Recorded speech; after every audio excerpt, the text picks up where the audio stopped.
सभी प्रिंट और electronic media के हमारे सभी साथी, आज का प्रेस कॉन्फ्रेंस जो है जातिगत जनगणना को लेकर के, आप लोग सब लोग जान रहे हैं कि हम लोगों की मांग रही है शुरुआत से ही। इसी विषय पे आज हम लोग करने जा रहे हैं। जातिगत जनगणना को लेकर के सदन से लेकर के सड़क तक राष्ट्रीय जनता दल के सभी लोगों ने संघर्ष किया और बिहार विधानसभा में एक बार नहीं बल्कि 2 बार सर्वसम्मति से सभी दल इंक्लूडिंग भारतीय जनता पार्टी भी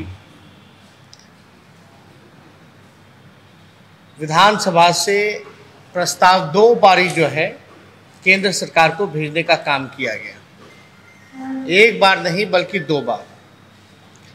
पिछले मॉनसून सत्र में आप सब लोगों ने देखा होगा कि बिना भेदभाव के, बिना मतभेद के हम लोगों की मांग थी कि भाई जब 2 बार बिहार विधानसभा से पारित हो चुका है जातिगत जनगणना को लेकर के, भले ही मुख्यमंत्री जी के नेतृत्व में सभी बिहार के जितने भी दल विधानसभा में जिन लोगों ने पारित किया, एक कमेटी बना करके प्रधानमंत्री जी से मिलने हम लोग चलें और जातिगत जनगणना की मांग जो रही है उसको जो है उंगली जामा हम लोग पहनाने का काम करें।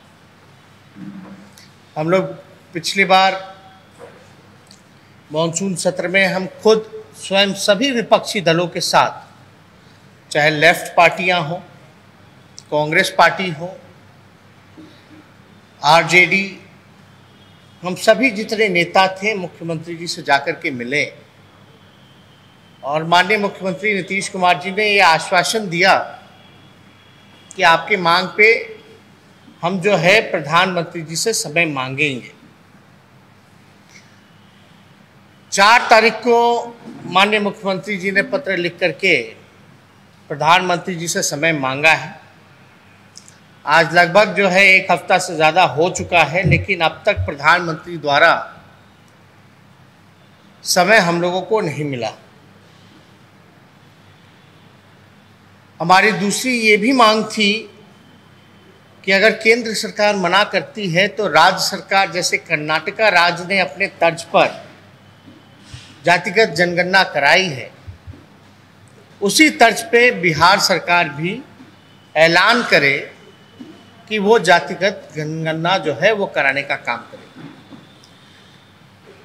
प्रधानमंत्री जी बंगाल के मुख्यमंत्री से मिल रहे हैं, पंजाब के मुख्यमंत्री से मिल रहे हैं और लोकसभा के चुनाव में बिहार ने सबसे ज़्यादा 40 में से 39 सीटें जो हैं वो एनडीए को देने का काम किया। यानी लगभग सारी सीटें जिस राज्य ने एनडीए सरकार को देने का काम किया, उस राज्य के मुख्यमंत्री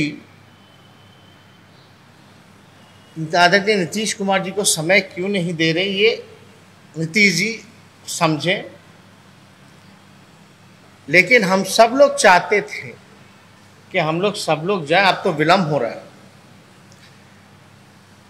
अभी कुछ दिन पहले जो है पार्लियामेंट में भी एक सवाल पूछा गया, जहां केंद्र सरकार ने जवाब दिया है जातिगत जनगणना को लेकर के।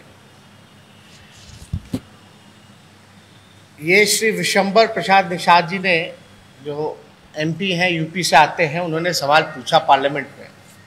इसमें साफ तौर पे केंद्र सरकार ने जवाब दिया, the government of India decided not to enumerate caste wise population with other than SCs and STs in census as a matter of policy after independence।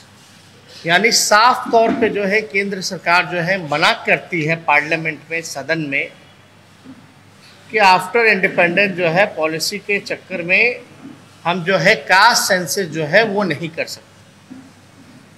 अगर आप देखेंगे तो लोकसभा में एक और सवाल पूछा गया जितने पिछड़े हैं, दलित हैं, उनके बैकलॉग के सवाल पर ये लगभग जो है 50% उनका बैकलॉग जो है वो खाली है। जातिगत जनगणना जब हम कराने की मांग करते हैं तो ऐसा नहीं है कि हम जात पात की राजनीति कर रहे हैं। आप समझिए कि ये पिछड़ेपन का जो बीमारी है, जो गरीबी की जो बीमारी है, पिछड़ेपन की जो बीमारी है, जो अंतिम पैदान पे जो सोसाइटी समाज हमारा खड़ा है, ये उसकी उन्नति और उत्थान के लिए आपको सही में आपको जानना पड़ेगा। किसी भी बीमारी का इलाज करने के लिए आपको बीमारी का पता करना पड़ेगा। तो ये जो कास्ट सेंसस है, जब तक ये नहीं पता चलेगा कि किसकी कितनी संख्या है, कौन जो है भीख मांगने वाला है, कौन जो है ठेला चलाने वाला है, कौन जो है नाला साफ करने वाला है, कौन जो है एक कमरे में जिसका पूरा परिवार बसर करता है, ये जब तक हम लोगों को नहीं पता चलेगा किसके परिवार के लोग 51% जो है दिहाड़ी मजदूर हैं, तब तक हम उनके विकास के लिए, उसके उत्थान के लिए हम कोई भी बजट से, कोई भी अलग से एलोकेट करके, बजट में प्रोविज़न करके अलग से कोई योजना नहीं बना सकते। तो आपको ये बीमारी का पता चलना चाहिए। उसी का एक मैकेनिज्म है कि आप जो है जातिगत जनगणना जो है वो कराएं। अभी भी आप लोग देखते होंगे कितनी बड़ी संख्या है गरीबों की। आखिर ये लोग हैं कौन, कहाँ से आते हैं, कौन है? आदरणीय लालू जी, शरद जी, मुलायम सिंह जी के मांग पर आप लोगों को भी पता है कि आर्थिक, शैक्षणिक और जातीय जनगणना कराने की जो मांग पार्लियामेंट में लोगों ने किया था वो हुई, लेकिन पब्लिसाइज नहीं हुई। हम लोगों की मांग है कि भाई जातीय जनगणना हो और उसको पब्लिक डोमेन में भी डाला जाए। और हम लोग इसी दौरान में, क्योंकि एक हफ्ता से ज़्यादा हो चुका है और माननीय मुख्यमंत्री जी लगातार जो है समय मांग रहे हैं, प्रधानमंत्री जी से समय मिल नहीं रहा, तो आज हमने भी प्रधानमंत्री जी को एक चिट्ठी जो है वो लिखने का काम किया है। ये चिट्ठी जो है आप लोगों को मोबाइल में जो है हम पहुंचवा देंगे। आप लोग उसमें सारी चीज़ें जो है पढ़ सकते हैं, देख सकते हैं।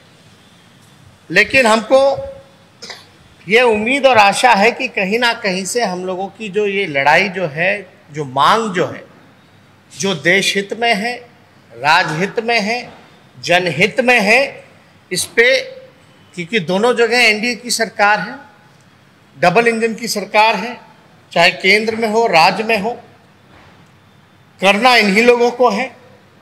इसीलिए हम बिना भेदभाव के आदरणीय मुख्यमंत्री जी से जा कर के उनके कक्ष में बिहार विधानसभा के सभी नेता, विरोधी दल जितने लोग हैं, सब लोगों के साथ जाकर के मिले कि भैया आप समय लीजिए, आपके नेतृत्व में हम लोग चलेंगे।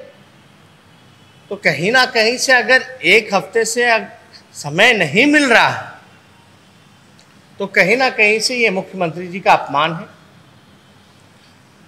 क्योंकि प्रधानमंत्री जी का हम ट्वीट हैंडल देखते हैं तो लगातार औरों से मिलने का समय है, लेकिन इतने महत्वपूर्ण इशू पर अगर उनको नीतीश कुमार जी को पूरे बिहार विधानसभा के जितने दल हैं उनके नेताओं का एक डेलीगेशन मिलना चाहता है, अगर नहीं मिल पा रहे तो कहीं ना कहीं से जो है, अब ये ज़्यादा हम नहीं बता सकते, लेकिन अब तक तो समय मिल जाना चाहिए।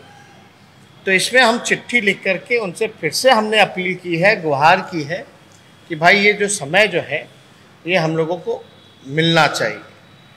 और आप लोग सब लोग जान रहे हैं कि आदरणीय लालू जी लगातार कई बार, एक बार नहीं कई बार सड़कों पर भी उतर करके जातिगत जनगणना की जो है वो मांग उन्होंने की थी और इसकी शुरुआत की थी। तो आज हम इसी सिलसिले में सोचे कि आप लोगों से प्रेस कॉन्फ्रेंस करके इस बिंदु पर जो है हम लोग चर्चा करें। और ये जब जातिगत जनगणना होगी तो लोगों के लिए अलग से योजना बनेगी, जो पिछड़े हैं, जो गरीबी से जूझ रहे हैं, उन समाज के लिए उसकी उन्नति के लिए, उत्थान के लिए। वैसे समाज के लिए कई बार जो है नौकरियां भी बढ़ेंगी, लोगों को नौकरी भी मिलेगी, आर्थिक स्थिति भी उनका सुधार होगा, गरीबी से भी उभार पाएंगे। तो ये काफ़ी इम्पोर्टेंट है, केवल बिहार के लिए नहीं बल्कि पूरे देश भर के लिए। अभी कोई भी बिल बना दे, कोई भी बिल पास कर दे, राज्य सरकार पे थोप दे कि किसी को भी ओबीसी वगैरह में आप ला सकते हैं। केंद्र सरकार ने जो नया पास किया है कि राज्यों पर छोड़ दिया कि किस जाति को जो है ओबीसी में लाना है।